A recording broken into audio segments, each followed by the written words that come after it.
Glad you're with us today. It's time for another daily devotion. I want to look at the book. Let's talk about joy.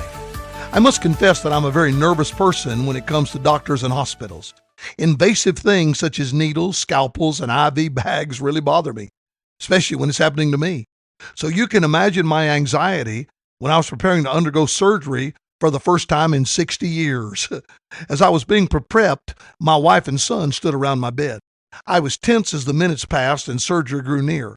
About that time, a man walked in, picked up the tube connected to my IV bag, and stuck a needle into it.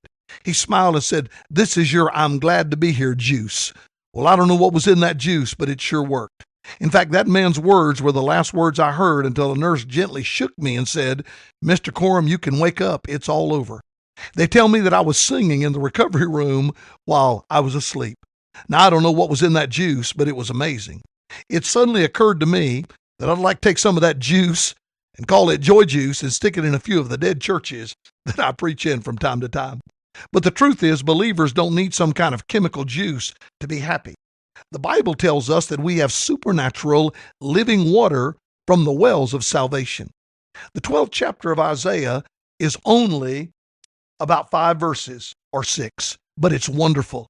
In his 6th chapter, Isaiah gives us a beautiful hymn of praise. Matter of fact, in Isaiah chapter 6, verse 3, the word joy is found. Here's what he says.